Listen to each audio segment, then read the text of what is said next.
देखिए हमारा 10वां टॉपिक है रिजल्ट। जब रिजल्ट आता है तो दोस्त, फैमिली, रिलेशन सब याद करने लगते हैं और हम अपनी दो मुसीबत को, सबसे बड़ी मुसीबत को दूर कर सकते हैं। पहला है हमने एक डिसेंट परसेंट पा सकते हैं। दूसरा, वो रिलेशन वाले जब फ़ोन करते हैं जब केवल रिजल्ट आता है। इसलिए अगर आपसे आज से आप मेहनत करना चालू कर दें तो आप एक डिसेंट परसेंटेज पा सकते हैं। अगर मैं 90% पा सकता हूं तो आप भी परसेंट पा सकते हैं, क्योंकि यह एग्ज़ाम आपके लाइफ का सबसे आसान एग्ज़ाम होने वाला है। यह एग्ज़ाम आपकी लाइफ का सबसे कम सिलेबस वाला एग्ज़ाम होने वाला है। इसलिए अगर आप आज से मेहनत करना चालू कर दें तो आप एक डिसेंट परसेंटेज पा सकते हैं।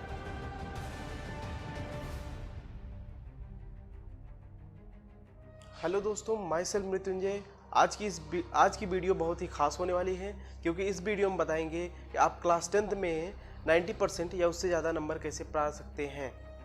तो देखते हैं ऐसे 10 टॉपिक्स के बारे में। जैसे पहला है शॉर्ट सिलेबस, दूसरा सिलेबस स्ट्रेटजी, तीसरा फ़ोन एडिक्शन, चौथा एनसीईआरटी, पाँचवा प्रीवियस ईयर और छठा इंपॉर्टेंट क्वेश्चन, सातवां क्रॉस स्ट्रेटजी, आठवां प्री बोर्ड्स और नौवां बोर्ड और 10वां हमारा है रिजल्ट्स, जिसमें दोस्त, फैमिली और रिलेशन के बारे में हम बताएंगे। तो शुरू करते हैं अपनी पहली स्ट्रेटजी से। पहला है शॉर्ट सिलेबस। यह एग्ज़ाम आपके लाइफ का सबसे आसान एग्ज़ाम होने वाला है, जिसमें सबसे ज़्यादा नंबर लाना आसान होता है। आप चाहे क्लास 12th का एग्ज़ाम दें, चाहे जेई का, चाहे नीट का, चाहे अदर कॉम्पिटिटिव एग्ज़ाम, यह exam class 10th board exam आपकी लाइफ का सबसे शॉर्ट सिलेबस वाला एग्ज़ाम होने वाला है। तो आते हैं हम अपने दूसरे टॉपिक पर, जो है सिलेबस स्ट्रेटजी। तो सिलेबस स्ट्रेटजी, मेरी क्या स्ट्रेटजी थी तो हम आपको बता रहे हैं। आप अपने सिलेबस को, जो कि आप इंटरनेट से निकाल कर अपने एक चार्ट पेपर पर लिख लें और अपने स्टडी टेबल पर या अपने रूम में उसको चिपका दें, जिससे वो बार बार आपको रिमेंबर होता रहे। अगर आप इस स्ट्रेटजी से चलेंगे तो आप अपने क्लास के टॉपर से ज़्यादा नंबर ला सकते हैं। तो अपने इंटरनेट से सिलेबस को निकाल लें, अपने मतलब कि स्टडी टेबल पर या अपने रूम में उसको पेस्ट कर लें, जिससे आपको वह याद होता रहे। तो आइए देखते हैं हम अपनी तीसरी स्ट्रेटजी, जो कि है फ़ोन एडिक्शन। अगर आप अपनी मोबाइल में फ्री फायर, पबजी डाउनलोड किए हैं तो आज ही अभी डिलीट कर दीजिए, क्योंकि फ्री फायर और पबजी आपके लिए बहुत ही ज़्यादा अफेक्ट देने वाला है। आज आप खुद से प्रॉमिस करिए कि एफबी, इंस्टाग्राम, फेसबुक, इंस्टाग्राम अपने एग्ज़ाम तक नहीं चलाएंगे। हम देखते हैं अपनी चौथी स्ट्रेटजी के बारे में, एनसीईआरटी। ये बहुत ही इंपॉर्टेंट स्ट्रेटजी है, क्योंकि अगर आपने कभी स्टार्ट ही नहीं किया है, अभी पढ़ाई स्टार्ट ही नहीं किया, मतलब कि आपने पढ़ा है लेकिन आपको कुछ पता नहीं है, तो केवल एनसीईआरटी लगाइए। एनसीईआरटी जो आपको सबसे ज़्यादा नंबर दिलाने वाली है। अगर आप 60% अपना कंप्लीट कर दिए हैं, 60% तो 60% कंप्लीट कर दिए हैं तो उसके साथ अपना प्रीवियस ईयर क्वेश्चन लगाइए। अगर आपने 80% कंप्लीट कर दिया है तो प्रीवियस ईयर क्वेश्चन के साथ अपने मतलब कि सैम्पल पेपर को लगाइए, जो कि बहुत ही ज़्यादा इफ़ेक्टिव होता है एग्ज़ाम के लिए। तो 60% कंप्लीट है तो प्रीवियस ईयर क्वेश्चन, अगर आपने स्टार्ट नहीं किया है तो एनसीईआरटी लगाइए, क्योंकि एनसीईआरटी बहुत ज़्यादा इंपॉर्टेंट होने वाली है। एनसीईआरटी सबसे ज़्यादा नंबर आपको दिलाती है। तो आइए देखते हैं अपनी पांचवी स्ट्रेटजी, जो कि है previous year question. Previous year question समझ लीजिए आपके लिए बहुत ही ज़्यादा इंपॉर्टेंट है, क्योंकि अगर प्रीवियस ईयर क्वेश्चन लगाते हैं तो आपको 80% समझ लीजिए सॉल्यूशन मिल गया। आपका 80% सॉल्यूशन अपने बोर्ड का आपने कर लिया, क्योंकि 80% क्वेश्चन आपके लास्ट 10 ईयर क्वेश्चन से आते हैं, last 10 year previous year question से आते हैं। अगर आपने 10 ईयर का क्वेश्चन लगा लिया तो आप समझ लीजिए आपका 80% ख़त्म हो गया। आपके जो 20% जो क्वेश्चन आता है वो आपके रिलेटिवली प्रीवियस ईयर से आते हैं, लेकिन वो थोड़ा टफ कर देते हैं कि देखते हैं कि बच्चा पढ़ा है कि नहीं पढ़ा है। इसलिए अगर आपने एनसीईआरटी कर लिया, प्रीवियस ईयर क्वेश्चन कर लिया, तो समझ लीजिए आपका 90% कोर्स जो है ख़त्म हो गया। 10% जो होता है वो रिलायबल होता है, मतलब कि अदर बच्चों के लिए, जैसे कि जो प्रीवियस ईयर क्वेश्चन, एनसीईआरटी और उसके बाद फिर वो सैम्पल पेपर कर लेते हैं तो उनका 100% कंप्लीशन हो जाता है। अगर आपने 3 सब्जेक्ट्स में 100, 100, 100 अगर 3 सब्जेक्ट में 300 नंबर लाए और 2 सब्जेक्ट में 50-50 नंबर लाए तब भी आपका 90% नहीं होगा।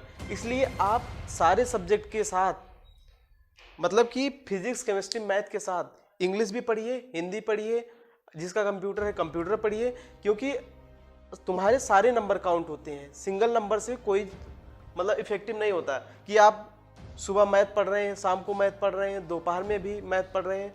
आप मैथ पढ़िए, साइंस पढ़िए, कंप्यूटर पढ़िए, सबको आप समय दीजिए, क्योंकि लास्ट जो ये 4 मई को आपका एग्ज़ाम होने वाला है, इसमें काफ़ी ज़्यादा टाइम नहीं है। इसलिए आप सारे सब्जेक्ट को टाइम दीजिए। जो आपका मतलब कि जो आपका कंप्लीट हो गया है, जो सोचते हैं कि आपको आता है, जो सब्जेक्ट आपको अच्छी तरह से आता है, जो आपको आसान लगता है, उसको आप अब मत पढ़िए, क्योंकि आपके पास टाइम नहीं है। अगर आपका 50% कोर्स कंप्लीट है और आपको 50% कोर्स कंप्लीट करना है, तो आपके लिए बहुत ही इफ़ेक्टिव टाइम देना पड़ेगा, आपको ज़्यादा समय देना पड़ेगा, क्योंकि आपके लिए टाइम बहुत कम है, काम बहुत ज़्यादा करना है। इसलिए आप NCERT लगाइए, RD शर्मा, RS अग्रवाल, इसके चक्कर में मत पड़िए, क्योंकि अगर NCERT लगाते हैं तो आपका 70% कोर्स कंप्लीट हो जाएगा। उसके बाद NCERT के बाद प्रीवियस ईयर क्वेश्चन लगाइए।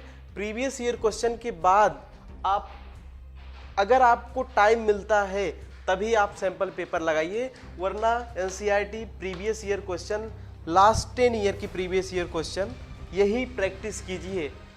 आइए देखते हैं अपने छठे टॉपिक को, जो है कि इम्पोर्टेंट क्वेश्चन। इम्पोर्टेंट क्वेश्चन क्या है? जैसे हम मैथ, साइंस, SST, मान लीजिए हम इसको निकाल देते हैं। आते हैं, रुकिए एक सेकेंड, मैथ, साइंस, SST, यहाँ पर मैथ, साइंस, SST। अगर आपका मैथ में लगता है कि जो कि बहुत, मतलब कि मैथ में जो आपको आसान चैप्टर लगता है उसको अब मत पढ़िए। आपने मैथ कर लिया, मैथ में कुछ चैप्टर्स जो होते हैं जो कि थोड़ा रिलायबल टफ होते हैं और चैप्टर से, तो उस चैप्टर का केवल और केवल इंपॉर्टेंट क्वेश्चन आप करिए, केवल और केवल important question. Same scenario science में होगा, सेम सिनेरियो SST में होगा। आप सबको बराबर समय दीजिए। अगर आपने मैथ को बार बार वही आसान चैप्टर लगाते रहेंगे कि हमको आता है, तो आपका सारा छूट जाएगा। इसलिए आप मैथ में जो चैप्टर आपको आता है उसको लगाइए, जो चैप्टर आपको टफ लगता है उसका इंपॉर्टेंट क्वेश्चन केवल लगाइए, वो आपके लिए बहुत ही ज़्यादा इफेक्टिव मार्क्स दिलाने वाला है। तो आते हैं अपने हम 7वीं स्ट्रेटजी पर, जो कि है क्रॉस स्ट्रेटजी। आज से जितना भी दिन बचा है, आप अपने एक A4 साइज पेपर पर सारे डे लिख लीजिए, 1 2 3 4 5 6 7 8 9, जितना भी दिन बचा है उतने दिन को आप पर डे उठिए, सुबह एक को क्रॉस कीजिए, दूसरे को 2 दिन, 3 दिन, तो आपको लगेगा कि हमारा कितना दिन अभी एग्ज़ाम के लिए बचा है। इसलिए आप अगर पर डे उसको क्रॉस करते रहेंगे तो आपको टाइम पता चलेगा कि हमारा एग्ज़ाम 1 महीने है, 20 दिन है, 25 दिन है, 45 दिन है, तो आपको टाइम का पता चलता रहेगा और आपके लिए मैनेजमेंट होता रहेगा। इसलिए आप क्रॉस स्ट्रेटजी को आज से ही फॉलो करें। आते हैं अपनी 7वीं स्ट्रेटजी पर, जो है प्री बोर्ड। देखिए, प्री बोर्ड में हमारे कम मार्क्स आते हैं। हम जानते हैं कि हमारे सबसे कम मार्क्स प्री बोर्ड में आते हैं। प्री बोर्ड इसलिए लिया जाता है कि क्योंकि आपकी बोर्ड की पहले की प्रिपरेशन देखी जाती है, तो बोर्ड के लिए हमें पहले से तैयार कितना है जानते हैं। प्री बोर्ड 4 महीने पहले होता है, 3 महीने पहले होता है, हमारा सारा सिलेबस जो होता है कंप्लीट नहीं होता है। इसलिए अगर प्री बोर्ड में 60, 70 या 75 मार्क्स आते हैं तो समझ लीजिए आपका 90 या 90 प्लस भी मार्क्स आ सकते हैं बोर्ड में। इसलिए अगर आप प्री बोर्ड को लेकर चिंतित हैं तो प्री बोर्ड का नंबर से आपसे कोई लेना देना नहीं है। इसलिए आप प्री बोर्ड को छोड़कर 60, 70, 75 इस पर ध्यान मत दीजिए, क्योंकि अगर आप इसमें 60, 70, 75 मार्क्स पाते हैं तो बोर्ड में आप 90 प्लस मार्क्स गेन कर सकते हैं, अगर आज से पढ़ाई चालू कर दें तब। तो देखिए, हमारी ये 9वीं स्ट्रेटजी है बोर्ड। अगर आपको क्लास 10th में सबसे ज़्यादा नंबर पाना है, क्लास 10th एग्ज़ाम आपके जीवन का सबसे आसान एग्ज़ाम है, क्योंकि क्लास 10 में अगर आप एक डिसेंट नंबर पाते हैं तो आप एक अच्छा बताएंगे कि क्लास 10th में अच्छा पाया बच्चा।